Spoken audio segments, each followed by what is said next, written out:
रात के वक्त जब मैं थका हारा ऑफिस से घर लौटा तो मैंने सामने से आ रही अपनी पत्नी को अपनी बाहों में भर लिया।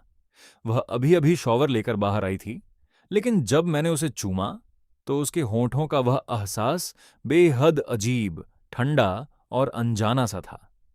उसमें एक अजीब सी हिचकिचाहट थी। मुझे लगा शायद ये हम दोनों के बीच का कोई नया रोमांटिक गेम है, और मैं थोड़ा और आगे बढ़ने ही वाला था कि अचानक बेडरूम का दरवाजा झटके से खुला। सामने खड़ी आंटी ने गुस्से में तमतमाते हुए चिल्लाकर कहा कि तुमने जिसे अपनी बाहों में पकड़ रखा है वह मैं हूं। असल में इस पूरी उलझन की शुरुआत रात के ठीक 11 बजे हुई थी। आज मेरी पत्नी सेलेस्टे ने मुझसे बार बार कहा था कि घर जल्दी आना, तुम्हारे लिए एक बहुत बड़ा सरप्राइज है। मैंने मन ही मन सोचा कि इतनी देर हो गई है, शायद वह सो गई होगी। लेकिन जैसे ही मैंने धीरे से बेडरूम का दरवाजा खोला, बाथरूम से पानी गिरने की आवाज आ रही थी। अगले ही पल बाथरूम के हैंडल के घूमने की आवाज आई और पानी का गिरना बंद हो गया। मैंने अपनी बाहें फैला दीं ताकि अपनी प्यारी पत्नी का स्वागत कर सकूं, लेकिन जैसे ही वह बाहर आई, मेरे होश उड़ गए। सेलेस्टे ने खुद को सिर्फ एक बार टॉवल में लपेट रखा था। उसके भीगे हुए बाल उसके गोरे कंधों पर बिखरे थे, उसके गाल लाल थे और होंठ किसी रसीले फल की तरह चमक रहे थे। वह हक बक्काते हुए बोली कि तुम वापस आ गए, जरा बाहर जाओ, मुझे कुछ जरूरी बात करनी है। लेकिन उसकी बात पूरी होने से पहले ही मैंने एक भूखे भेड़िए की तरह उसे अपनी बाहों में भींच लिया। मैंने हंसते हुए उसके कान के पास फुसफुसाया कि अब और इंतजार नहीं होता। मेरी बाहों में आते ही उसका पूरा शरीर जैसे पिघलने लगा। उसने घबराकर कहा कि रुको कैसियन, नहीं, मुझे कुछ कहना है। मुझे लगा यह उसका कोई नया अंदाज है, इसलिए मैंने बिना वक्त गंवाए उसके होंठों को अपने होंठों में लॉक कर लिया। उन होंठों में एक मीठा सा स्वाद था, लेकिन तभी मुझे कुछ अजीब लगा। वह ऐसे रिस्पॉन्स कर रही थी जैसे जिंदगी में पहली बार किसी को किस कर रही हो। उसकी आंखें पूरी फटी की फटी थीं और वह बिल्कुल बेजान खड़ी थी। मैं मन ही मन मुस्कुराया कि सेलेस्टे आज कुछ ज्यादा ही कमाल का नाटक कर रही है। पर जैसे ही मैं एक कदम और आगे बढ़ने लगा, अचानक कमरे में एक आवाज गूंज उठी, कैसियन, रुक जाओ। दरवाजा पूरी ताकत से खुला और विवियन आंटी सिर्फ एक पतली सी नाइट गाउन पहने अंदर आ गईं। मैं उन्हें इस हालत में देखकर दंग रह गया और तुरंत सेलेस्टे को अपने पीछे छुपा लिया। मैंने घबराते हुए पूछा कि विवियन आंटी, आप इस वक्त यहां और इस हालत में? लेकिन विवियन आंटी ने मेरी बात पर ध्यान नहीं दिया। उन्होंने आगे बढ़कर मुझे झटके से दूर खींच लिया। इस आपाधापी में सेलेस्टे के बदन से वह टॉवल पूरी तरह खुल गया। विवियन आंटी ने चीखते हुए खुद को हम दोनों के बीच में ला खड़ा किया और चिल्लाई कि उधर मत देखो। इस चक्कर में उनकी अपनी नाइट गाउन भी थोड़ी खुल गई। मेरा खुद पर काबू नहीं रहा और मैं बस थूक निगल कर रह गया। आज रात विवियन आंटी कुछ बदली बदली सी लग रही थीं। मैंने कहा कि आंटी, आप ये क्या कर रही हैं? विवियन आंटी गुस्से और घबराहट में तमतमा उठीं और बोलीं, तुम बिल्कुल बुद्धू हो क्या? जरा आंखें खोलकर देखो कि हम दोनों में से कौन कौन है। तभी मेरे पीछे खड़ी सेलेस्टे ने अपनी उसी सुरीली आवाज में बात करना शुरू किया, लेकिन उसके लहजे में विवियन आंटी वाली संजीदगी थी। उसने कहा कि मिस्टर कैसियन, मुझे लगता है कि इस वक्त हालात उतने ही उलझे हुए हैं जितना आप देख रहे हैं।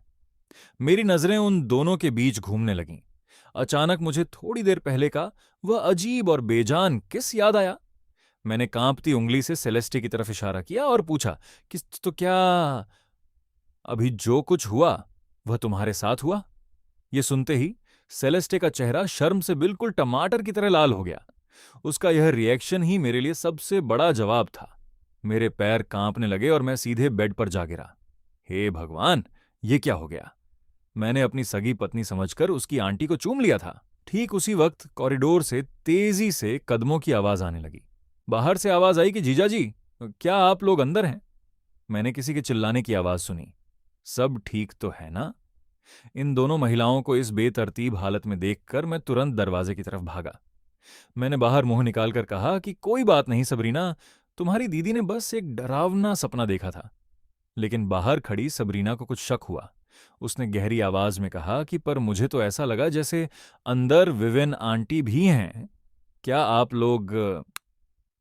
इससे पहले कि वह कुछ और समझती, सेलेस्टे के शरीर से विवियन आंटी की रूह अचानक चिल्ला उठी कि सबरीना, चुपचाप अपने कमरे में जाकर सो जाओ।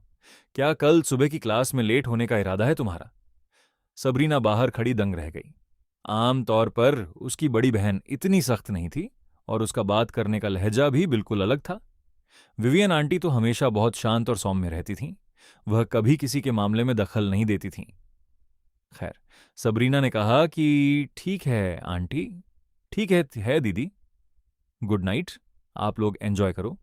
बाहर जब कदमों की आवाज दूर चली गई तो विवियन आंटी के शरीर ने, जिसमें असल में मेरी पत्नी सेलेस्टे की आत्मा थी, घुटने टेक दिए और उसने आकर मुझे कसकर गले लगा लिया। वह रोते हुए बोली कि मुझे बहुत डर लग रहा है। मेरा दिमाग पूरी तरह सुन्न हो चुका था। मेरी बाहों में जो रूह थी वह मेरी पत्नी की थी, लेकिन शरीर हाड़ मांस की विवियन आंटी का था। क्या इसे अपनी पत्नी के सामने ही किसी दूसरी औरत के साथ रोमांस करना नहीं कहेंगे? मैंने बेबसी से उसकी पीठ थपथपाई और पूछा कि तुम दोनों कोई मजाक तो नहीं कर रही हो ना? ये सुनते ही उसने मेरा हाथ पकड़ा और सीधे अपने दिल पर रख दिया। उसने कहा कि महसूस हो रहा है, ये धड़कन, ये गर्माहट, ये जीती जागती मैं हूं। फिर उसने गुस्से में पीछे खड़ी सेलेस्टे की तरफ उंगली उठाई और कहा कि उस शरीर के अंदर विवियन आंटी की आत्मा है। हम दोनों सीढ़ियों से एक साथ गिर गए थे और उसके बाद यह सब हो गया। मेरा दिमाग पूरी तरह हैंग हो चुका था। मैंने सेलेस्टे की तरफ देखा और झटके से अपना हाथ पीछे खींच लिया। सेलेस्टे, जो इस वक्त बेहद शालीनता से बैठी थी, उसकी आंखों में अजीब सी चमक थी। उसने गंभीर होकर कहा कि हां मिस्टर कैसियन, यह सच कह रही है। मैंने दबी आवाज में कहा कि क्या तुम मुझे मिस्टर कैसियन कहना बंद करोगी? अपनी पत्नी के शरीर में किसी बुजुर्ग महिला की आत्मा को देखना एक बेहद अजीब और डरावना एहसास था।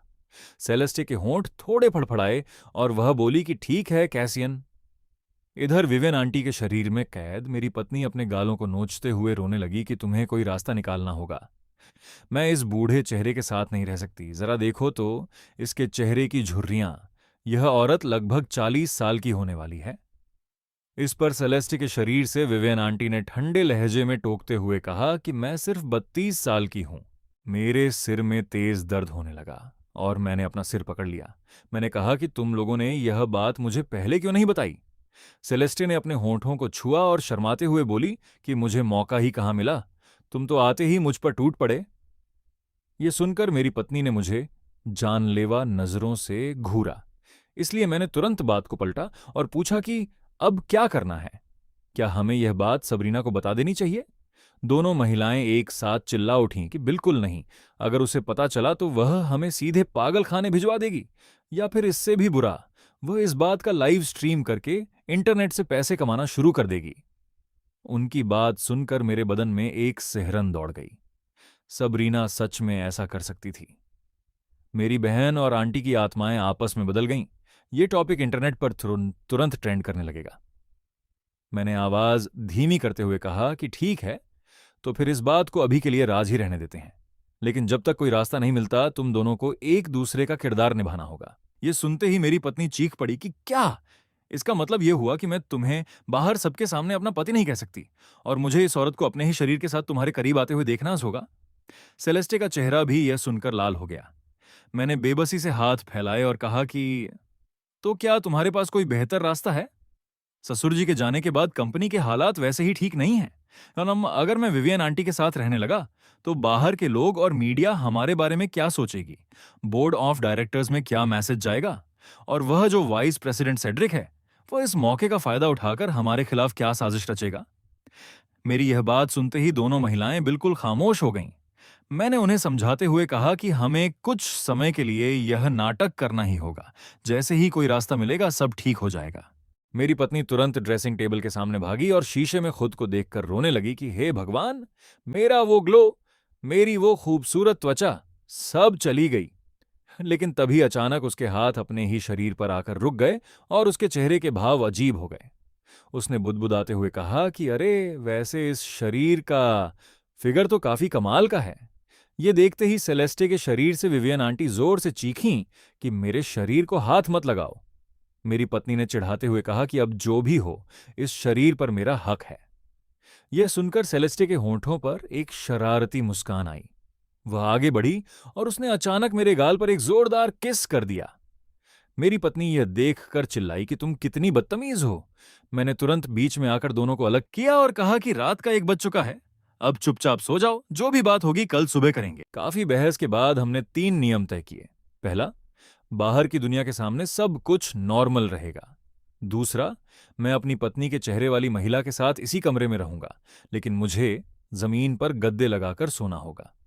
तीसरा, किसी भी बाहरी इंसान के सामने इस आत्मा बदलने वाली बात का जिक्र तक नहीं होगा।